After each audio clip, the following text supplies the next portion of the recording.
ሰላም እንዴት ናችሁ? እንኳን ወደ ላይፍ ዊዝ አርሱ የዩቲዩብ ቻናል በደህና መጣችሁ። ከዚህ በፊት በለቀኩት የመጀመሪያው ቪዲዮ ላይ የሰጣችሁኝ ፍቅር በጣም ደስ የሚል ነበርና ሁላችሁንም በጣም አድርጌ አመሰግናለሁ። በአንድ ቪዲዮ ብቻ ወደ 300 ሰብስክራይበር ደርሰናል። አሁንም ቢሆን ሰብስክራይብ ያላደረጋችሁ ካላችሁ ሰብስክራይብ አድርጋችሁ ተመለሱ።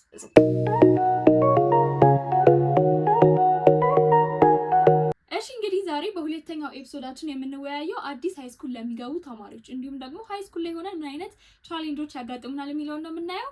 በዚህች ኖትቡክ ሁሉንም ነገር አስፍሬላችኋለሁ። ወደ ቪዲዮ አብረን እንሂድ።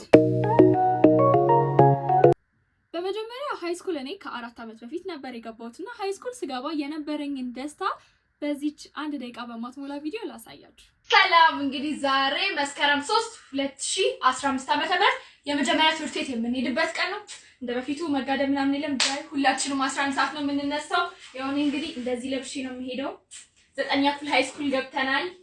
እንደምትመለከቱት ይሄ ቪዲዮ እኔን በጣም ቫይራል ያወጣ ቪዲዮ ነው። በቲክቶክ ላይ ወደ 1 ነጥብ ምናምን ቪው ያለው ቪዲዮ ነው ማለት ነው። እና በዚህን ቀን እኔ የመጀመሪያ ትምህርት ቤት ሃይስኩል ሲሄድ በጣም ነበር የተደሰትኩት። ደስታዬ ፊቴ ላይ እንደምታነቡት ነው። ታዲያ ዛሬ ቀጣይ ዓመት ማለትም 2019 ሃይስኩል ለምትገቡ ተማሪዎች ምን አይነት ነገሮች ሊያጋጥሟችሁ ይችላሉ፣ እንዴት አድርጋችሁ ሃንድል ማድረግ አለባችሁና ማለፍ አለባችሁ የሚለውን ነገር አብረን እናያለን ማለት ነው። እንግዲህ ያው ሁላችንም ጋር እንደምናውቀው ሃይስኩል ስንገባ ብዙ ጊዜ ብዙ ተማሪዎች ትምህርት ቤት ቀይረው አዲስ ትምህርት ቤት ነው ሃይስኩል የሚገቡት። ልክ አዲስ ትምህርት ቤት ስንገባ ምን ያጋጥመናል? አዲስ ትምህርት ቤት፣ አዲስ ኢንቫይሮንመንት፣ አዲስ አስተማሪ፣ አዲስ ተማሪ፣ አዲስ ህይወት፣ ሁሉ ነገር አዲስ ነው የሚሆንብን። በዚህ ምክንያት ደግሞ ብዙዎቻችን ነርቨስ እንሆናለን። ስፔሻሊ ደግሞ ኢንትሮቨርት የሆንን ሰዎች ማለት ነው። ታዲያ ልክ ሃይስኩል ስንገባ የመጀመሪያው ተግባራችን ምንድነው መሆን ያለበት የሚለውን ነገር እንዴ። የመጀመሪያው ነገር ምንድነው መሆን ያለብን? ኦፕን መሆን አለብን ለሁሉም ነገር። ሰዎችን ለመግባባት፣ የሃይስኩሉን ማህበረሰቦች ለመተዋወቅ ራሳችንን ዝግጁ ማድረግ አለብን ማለት ነው። ሌላኛው ነገር ደግሞ ምንድነው በሃይስኩል ውስጥ የትኛውንም አይነት ማህበረሰብ ከአስተማሪ ጀምሮ ሁሉንም ሰዎች ማክበር መቻል አለብን። ለነሱ ሪስፔክት ስንሰጣቸው እኛም በምላሹ ሪስፔክትን እናገኛለን ማለት ነው። እንዲሁም ደግሞ በክፍል ውስጥ ምንም አይነት ጥያቄ ለመጠየቅ መፍራት የለብንም። ሁሌም ቢሆን ያልገባንን ነገር ሳንጠይቅ ማለፍ የለብንም ማለት ነው። ከዛ ባለፈ ደግሞ ሃይስኩል ላይ ብዙ ስህተቶችን እንሰራለን። ታዲያ እነዛ ስህተቶች ለመስራት መፍራት የለብንም። መፍራት ያለብን ነገር እነዛ ስህተቶቻችን ውስጥ ተደብቀን እንዳንቀር። ምክንያቱም የሰው ልጅ እስከሰራ ድረስ አንድ እርምጃ ወደፊት እስከተራመደ ድረስ የመሳሳትና የመደናቀፍ እድሉ ከፍተኛ ነው ማለት ነው። ምናልባት ድምጽ ሊገባባችሁ ይችላል። ቤት ውስጥ ነው ይሄንን ቪዲዮ ሪከርድ እያደረኩ ያለሁት እና ሰፈራችን ውስጥ ደግሞ ብዙ ህፃናቶች ስላሉ የህፃናት ድምጽ ሊገባ ይችላል ማለት ነው። ባጭሩ ሃይስኩልን ጠቅለል አድርገን ስናየው ይሄ ነው። ታዲያ ግን በሃይስኩል ውስጥ ምን አይነት ቻሌንጆች ያጋጥሙናል የሚለው አንድ ባንድ 1 3 4 5 ነጥቦችን አንስተን እንዴ።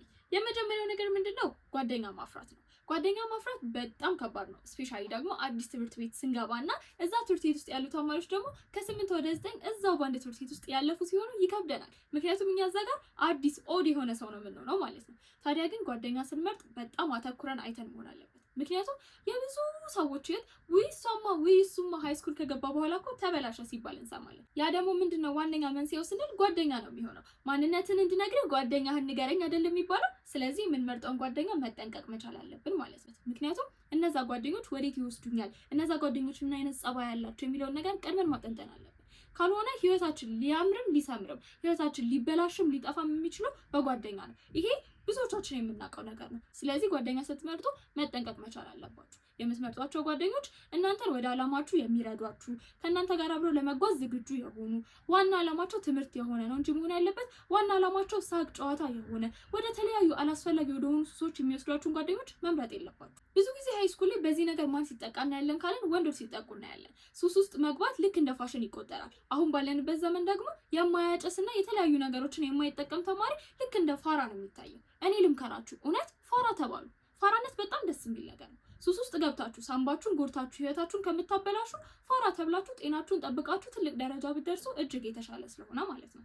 ስለዚህ ጓደኛ መረጣ ላይ ትኩረት ማድረግ አለባችሁ። ተጠንቅቃችሁ መምረጥ አለባችሁ ማለት ነው። ሌላኛው በሃይስኩል ላይ ሊያጋጥመን የሚችለው ቻሌንጅ ምንድነው ስንል ደግሞ አካዳሚክ ፕሬሸር ነው። አካዳሚክ ፕሬሸር ስንል ምንድነው? ታውቃላችሁ 7 እና 8 የምንማራቸው ትምህርቶች ልክ 9 እና 10 ስንገባ ተከፋፍለው ሰፍተው ነው የሚጠብቁን። ታዲያ በዛ ሰዓት ምን ማድረግ እንችላለን? አብዛኞቹ ካያችሁ ብዙ ተማሪዎች 9ኛ ክፍል ላይ ሲደግሙ ይታያል። ይሄ ለምንድነው ካላችሁ እንዴት አድርገው ማኔጅ ማድረግ እንዳለባቸው፣ እንዴት አድርገው ትምህርታቸውን፣ ጨዋታውን፣ ያለውን ነባራዊ ሁኔታ አንድ ላይ ማድረግ እንዳለባቸው ስለማያውቁና ስለሚቸገሩ ታዲያ እናንተ ምን ማድረግ አለባችሁ? ቅድም እንደነገርኳችሁ ጓደኛችን አስተካክለን አይደል የመጣነው። አሁን ደግሞ ወደ ትምህርታችን እንገባለን። ትምህርታችን ላይ ምን ማድረግ አለብን? አንደኛ ክፍል ውስጥ አቴንቲቭሊ መከታተል አለብን። ኖት መጻፍ፣ አስተማሪ ሲያስተምር መከታተል፣ ክላስ ወርክና ሆምወርኮችን መስራት እንዲሁም አሳይመንቶችን ሰርቶ መገኘት። ከዛ ባለፈ ደግሞ ኤግዛም እስኪደርስ ድረስ ጠብቀን አይደለም ማጥናት ያለብን። ከዛ በፊት አንዳንድ ነገሮችን ብናጠና ስኬጁል አድርገን በቀን ውስጥ ለ30 ደቂቃና ለአንድ ሰዓት ደብተራችንን ብናየው ያ እጅግ የተሻለ ነው። ምክንያቱም ታውቃላችሁ የኢንትራንስ ኤግዛም የምንፈተነው ከ9ኛ ክፍል ጀምሮ የተማርነው እስከ 12ኛ ክፍል ስለሆነ የ9 አንድ ፔጅ እንኳን ብታልፈን ብዙ ነገሮች ህይወታችን ላይ ይበላሻሉ ማለት ነው። ስለዚህ ይህንን አካዳሚክ ፕሬዠር የጥናት ሰዓታችንን በማውጣት ስኬጁል በማዘጋጀት እንዲሁም ደግሞ ከስር በማጥናት ያልገባንን ነገር ክፍል ውስጥ በመጠየቅ የክፍል ስራ፣ የቤት ስራ፣ አሳይመንቶችን ደግሞ በአግባቡ በመስራት ይህን አካዳሚክ ፕሬዠር መቀነስ እንችላለን ማለት ነው። ከዛም ማለፍ ካለብን ደግሞ ጓደኞቻችንን፣ ታላላቅ ወንድሞቻችንን ያልገባን ነገር በመጠየቅ አሁን ደግሞ ምንድነው ዘመኑ የቴክኖሎጂ ነው አይደለ? ስለዚህ የእጃችን ላይ ያለውን ስልክ በመጠቀም የተለያዩ ነገሮችን ሰርች በማድረግ ማግኘት ስለምንችል ያልገባንን ነገሮች ከስር እየቀረፍን መሄድ መቻል አለብን ማለት ነው። ሶስተኛውና ዋነኛው ቻሌንጅ ምንድነው ካላችሁ ደግሞ ኮምፔሪንግ ዮርሰልፍ፣ ራሳችሁን ከሌሎች ሰዎች ጋር ማወዳደር። ስፔሻሊ ደግሞ አሁን ላይ ሁላችንም ለስልካችን ቅርብ ነን። ስልካችን ላይ ምን አለ? ቲክቶክ፣ ኢንስታግራም፣ ዩቲዩብ የሚባሉ ነገሮች አሉ። እዛ ላይ የምናያቸው ሰዎች ጋር ራሳችንን እናወዳድራለን። እዛ ጋር የምናየው ነገር በሙሉ አንደኛ ነገር እውነት አይደለም። የሰው ልጅ እዛ ጋር ሲስቅ ታየ ማለት በህይወቱ ደስተኛ ነው ማለት አይደለም። የሰው ልጅ እዛ ጋር ደብተር ይዞ ታየ ማለት በጣም ምጡቅ ሰው ነው ማለት አይደለም። ስለዚህ ራሳችሁን ከነዛ ሰዎች ጋር ማወዳደር ሳይሆን እዛ ጋር የምታያቸውን ሰዎች አይታችሁ ከነዛ ሰዎች ትምህርት መውሰድ ነው መቻል ያለባችሁ እንጂ እኔ እንደዚህ ነኝ እሷ እንደዚህ ናት ብላችሁ ከሶሻል ሚዲያም ጋር ሆነ እዛ ግቢ ውስጥ ከምታያቸው ሰዎች ጋር ራሳችሁን ማወዳደር በፍጹም የለባችሁም። የራሳችሁን ከለር ይዛችሁ የራሳችሁን ማንነት ይዛችሁ በራሳችሁ ማንነት ነው መቀጠል ያለባችሁ ማለት ነው። ምክንያቱም ዛሬ አንተን ብትመስሉ ነገ ደግሞ ሌላኛውን መሆን ያምራችኋል። ስለዚህ እዚህ ጋር በራሱ ጸባያችሁ ይጣረሳል ማለት ነው። ስለዚህ always be yourself። አራተኛ ላይ የመጨረሻ የምናነሳው ሀሳብ ደግሞ ባላንስ ነው። ባላንስ ምንድነው ካላችሁ ብዙዎቻችን ሃይ ስኩል ላይ ስንገባ ህይወታችንን ባላንስ ለማድረግ በጣም እንቸገራለን። ማለትም በአንድ ሳይድ ሁላችንም በትምህርታችን ጥሩ ውጤት ላይ መድረስ እንፈልጋለን። ፋሚሊ የሚፈልገውን ነገር ማሳካት እንፈልጋለን። በተመሳሳይ ሰዓት ደግሞ የተለያዩ የውጪ ነገሮች ያምሩናል። ጓደኞቻችን እንደሚሆኑት መሆን እንፈልጋለን። ብዙ ሰዎች እንደምናያቸው እንደሚሆኑት መሆን እንፈልጋለን። ስለዚህ የትኛው ላይ ትኩረት ማድረግ አለብኝ ብለን ግራ እንገባና ብዙዎቻችን ወደማይጠቅመን ሳይድ እንሄዳለን ማለት ነው። ስለዚህ ሃይ ስኩል ላይ ስንገባ በዋናነት ትምህርታችን ላይ ነው ፎከስ ማድረግ ያለብን። ጨዋታ አያስፈልግም ያልኩኝ አይደለም። መሳቅ፣ መጫወት፣ መዝናናት፣ ለራስ ጊዜ መስጠት በጣም አስፈላጊ ነገሮች ናቸው። አት ዘ ሴም ታይም ደግሞ ትምህርታችን ላይ በጣም ፎከስ ማድረግ ያስፈልጋል ማለት ነው። ምክንያቱም ዋናው ዓላማችን ምንድነው?